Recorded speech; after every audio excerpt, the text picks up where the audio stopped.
میں ان 4 باتوں کو وہ حیثیت دیتا ہوں کہ جیسے یہ آئین کا بنیادی ڈھانچہ ہے،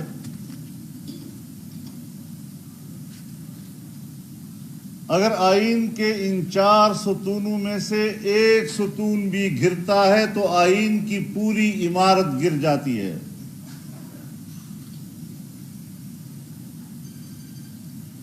سب سے پہلے یہ ملک اسلامی،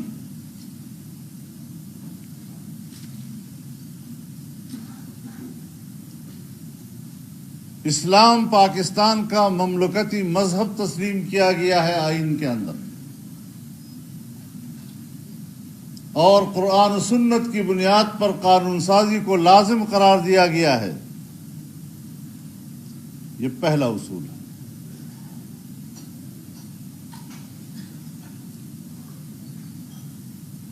دوسرا اصول، آئین کی روح سے جمہوریت ہے۔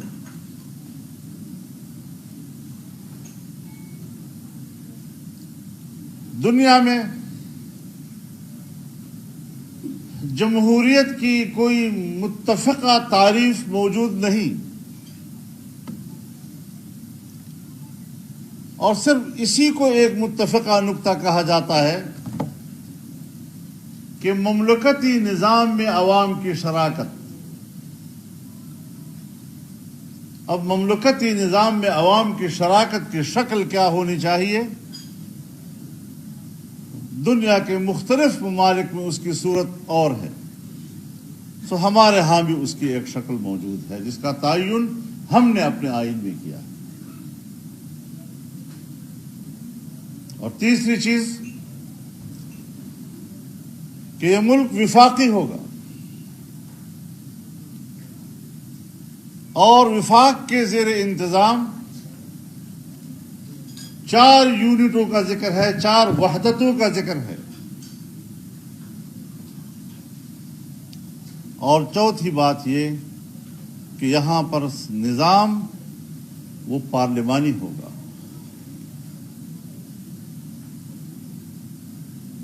پارلیمنٹ بالاتر ہوگی،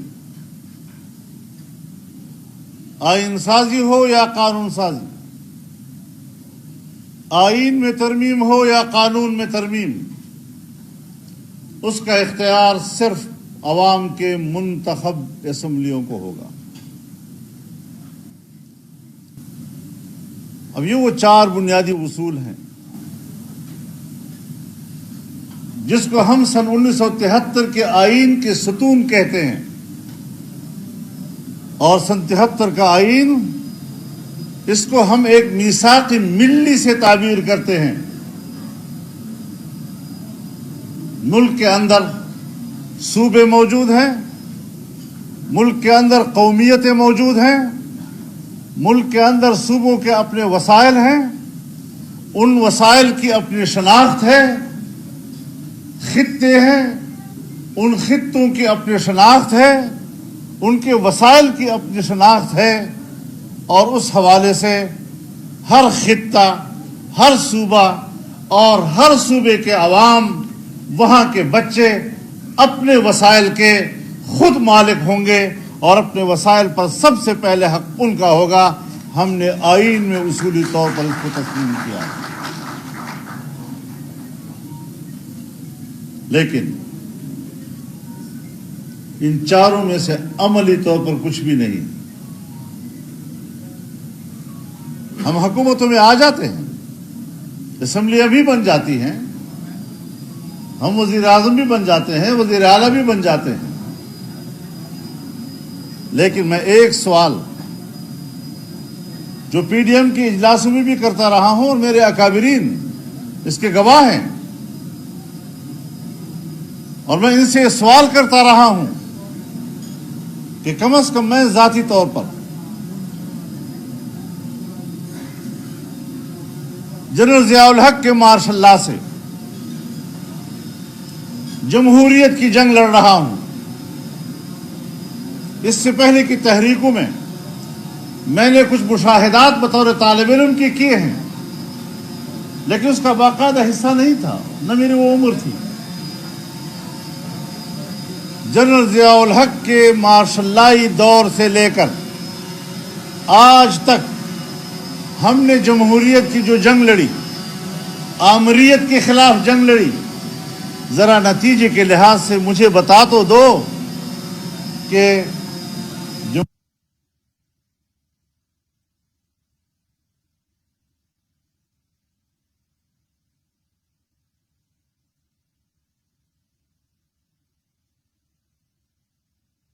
چلی گئی ہے، اور اس کی کمزوری کی وجہ یہ ہے کہ ہم سیاستدان وہ مفاد پرست بھی بن جاتے ہیں، موقع پرست بھی بن جاتے ہیں، اور اپنی وقتی ضرورتوں کو اتنا اہم سمجھتے ہیں کہ ملک کے آئین کو بھی قربان کرتے ہیں اور ملک کی جمہوریت کو بھی قربان کرتے ہیں۔ کچھ ہمیں اپنی غلطیوں کی طرف بھی دیکھنا چاہیے۔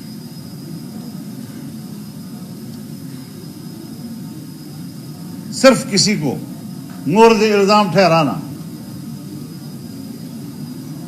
دنیا کی سیاسیات میں جبر کا ایک مستقل پہلو ہے۔ دنیا میں جبر کی بنیاد پر حکومتیں بھی قائم ہوتی ہیں اور جبر کی بنیاد پر حکومتیں چلتی بھی ہیں،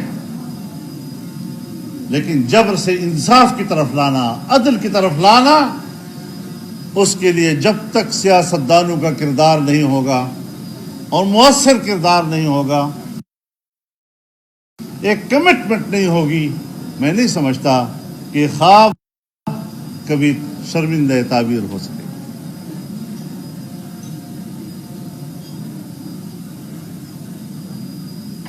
ریاست کو دو چیزوں کی ضرورت ہے، ایک امن اور ایک خوشحال معیشت۔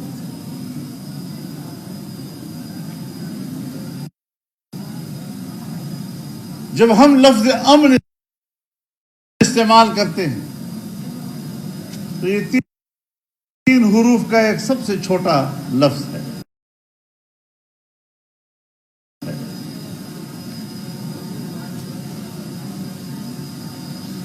لیکن یہ لفظ امن یہ تمام تر انسانی حقوق کو محیط ہے،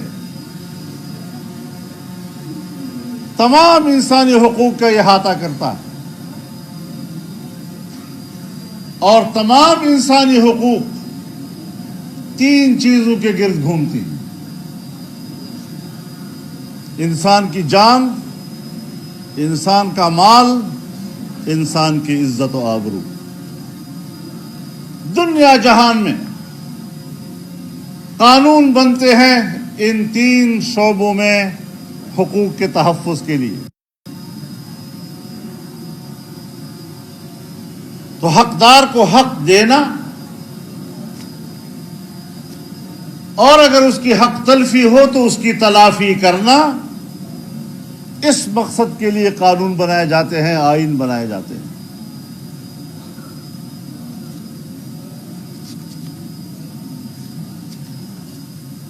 اور جب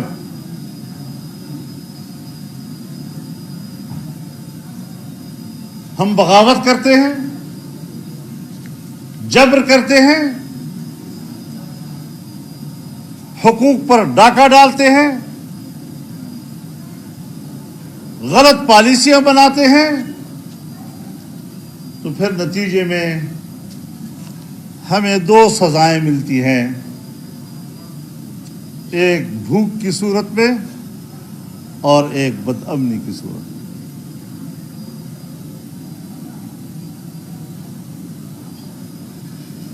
انسانی تاریخ میں حضرت ابراہیم علیہ السلام کو امامت کبریٰ عطا کی گئی۔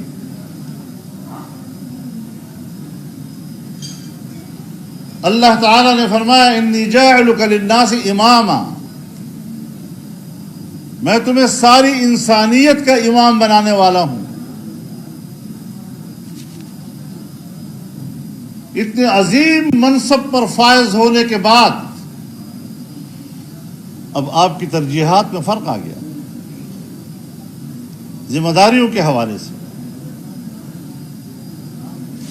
وہ حضرت ابراہیم جو شرک کے خلاف لڑتے رہے، توحید کی بات کرتے رہے، رب سے اپنے بندے کا رشتہ جوڑ رہے تھے، بتوں کو توڑ رہے تھے اور اس کی پاداش میں آگ میں جھونک دیے گئے۔ آج انسانیت کی امامت کا منصب عطا ہونے کے بعد نئی ذمہ داریوں کا احساس ہوا تو اللہ تعالی سے یوں مخاطب ہوتے ہیں، وَإِذْ قَالَ إِبْرَاهِيمُ رَبِّ اجْعَلْ هَٰذَا بَلَدًا آمِنًا وَارْزُقْ أَهْلَهُ مِنَ الثَّمَرَاتِ۔ اس شہر کو امن کا شہر بنا دے،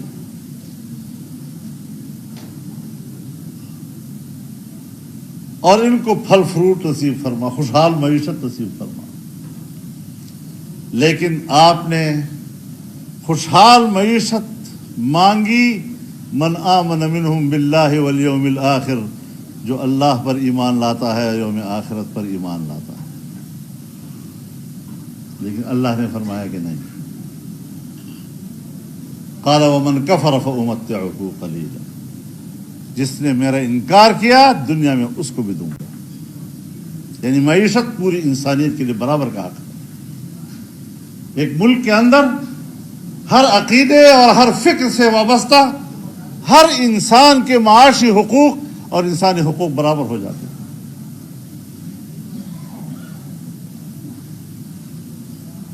اب یہ حقوق کہاں ہیں؟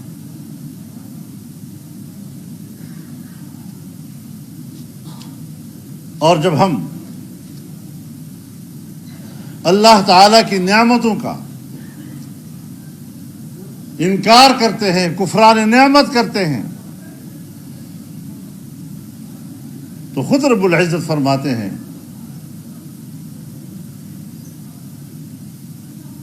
ضرب اللہ مثلا قریۃ کانت آمنۃ مطمئنۃ یأتیہا رزقہا رغدا من کل مکان فکفرت بانعم اللہ فاذاقہا اللہ لباس الجوع والخوف بما كانوا یصنعون۔ ایک آبادی کی اللہ مثال دیتے ہیں کہ وہ آبادی جہاں امن بھی تھا اور جہاں اطمینان بھی تھا، سکون کی زندگی گزر رہی تھی، ہر طرف امن و امان تھا، لیکن اس امن اور اطمینان کی علت کیا تھی؟ یأتیہا رزقہا رغدا من کل مکان، ہر طرف سے رزق وہاں کھچ کھچ کے آ رہا تھا، خوشحال معیشت۔ لیکن انسان نے جب اس کا انکار کیا اللہ کی نعمتوں کا، تو پھر اللہ نے اس کو بھوک اور بدامنی کا مزہ چکھا دیا۔ تکوینی طور پر ہمیں ذرا صورتحال کا جائزہ لینا چاہیے۔ آج ہم کہاں کھڑے ہیں؟ کس مقام پر ہم کھڑے ہیں؟ خوف کے ہر طرف سائے منڈلا رہے ہیں، انسانی زندگی خطرے میں ہے، سمجھ میں نہیں آ رہا کہ اس کا حل کیا ہونا چاہیے۔ معیشت ڈوب چکی ہے ہماری، کس نے ڈوبی؟ کیوں ہم آج یہاں تک پہنچے کہ اب ہم سے اپنا ملک نہیں سنبھالا جا رہا؟ اور ہم تو انسان ہیں، ہم نے تو اپنے عقل اور تدبیر کی بنیاد پر نظام کی بہتری کے لیے حکمت عملی بنانی ہے، پالیسیاں بنانی ہیں، اوپر سے قدرتی آفت آ جائے تو کیا کر سکتے ہیں ہم؟ سیلاب کی تباہ کاریاں آ گئی، زلزلے کی تباہ کاریاں آئی ہیں، اور پوری دنیا مل کر بھی نہ اس کا راستہ روکنے کی طاقت رکھتی ہے، نہ اس کی تلافی کرنے کی طاقت رکھتی ہے۔ جتنی مدد آپ کر سکے ان کی، وہ آٹے میں نمک کے برابر۔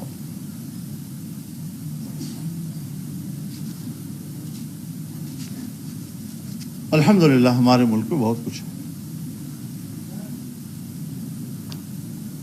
زمین کے اوپر بھی اللہ کی نعمتیں ہیں، زمین کے اندر بھی اللہ کی نعمتیں ہیں،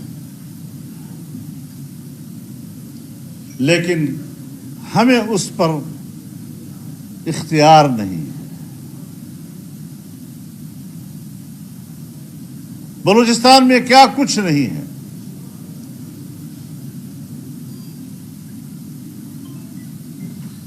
شاید سونے چاندے اور تانبے کی اتنی کانیں کہیں اور ہو جو بلوچستان میں اس وقت موجود ہیں. کوئلہ کی کانیں ہیں.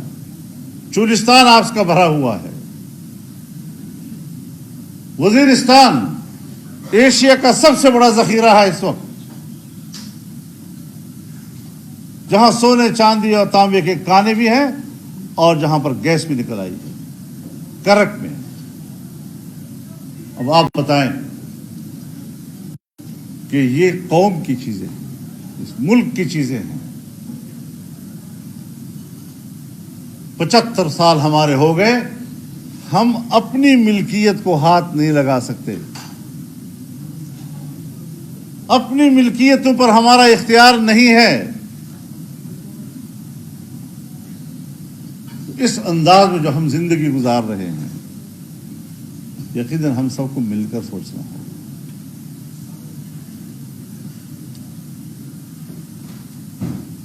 میں تو اس کے حق میں ہوں. میری بھی پارٹی ہے, ہم بھی چاہتے ہیں کہ ہم زیادہ سے زیادہ حصہ لیں. محمود خان ہم سے زیادہ حصہ لینا چاہتا ہے.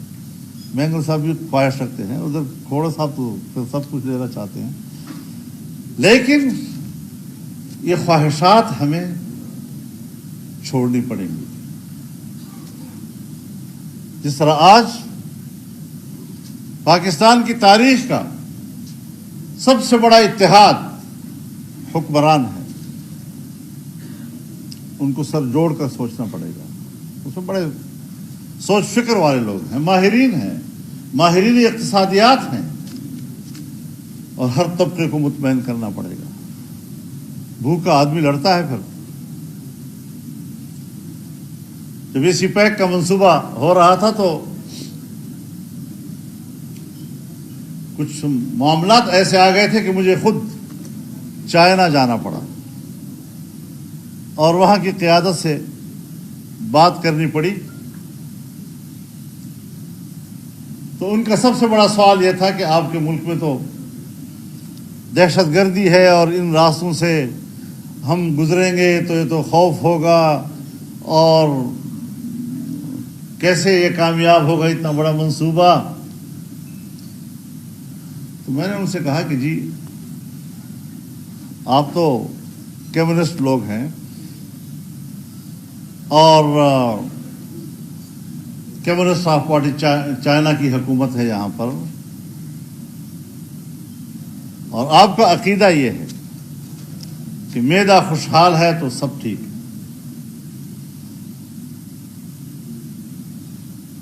معدے کی اصلاح ہو جائے پورا جسم جو ہے وہ ٹھیک رہتا ہے. تو آپ اس پسماندہ علاقے سے جب اتنا بڑا منصوبہ گزاریں گے اور اس سے جب لوگوں کے روزگار کے مواقع پیدا ہوں گے اور لوگوں کی معیشت بہتر ہوگی تو وہی اس کا علاج ہوگا نا. تو ہم تو آپ کے پاس اسی چیز کا علاج کرنے کے لیے آئے ہیں. لیکن مشکل یہ ہے کہ پچھلے 3-3.5 سالوں میں ہم نے اس کو فریز کر دیا, اور امریکہ بہادر اس کی خارجہ پالیسی کا اس خطے میں, اس علاقے میں اس کی پالیسی کا محور بن گیا کہ اگر سی پیک کا کوئی حامی ہے تو وہ امریکہ کا مخالف, اور اگر سی پیک کا مخالف ہے تو وہ امریکہ کا دوست. سو پچھلی حکومت نے اس کو فریز کر کے امریکہ کے ساتھ غلامی کی کمٹمنٹ کی. آج ہم پھر اس کو شروع کر رہے ہیں, اثر نو شروع کر رہے ہیں. خارجہ پالیسی کبھی بھی جامد نہیں ہوا کرتی, اور خارجہ پالیسی کبھی بھی کسی جامد اصول کی بنیاد پر تشکیل نہیں دی جاتی. خارجہ پالیسی ہمیشہ اپنے ملک اور وطن کے مفادات کی گرد گھومتی ہے.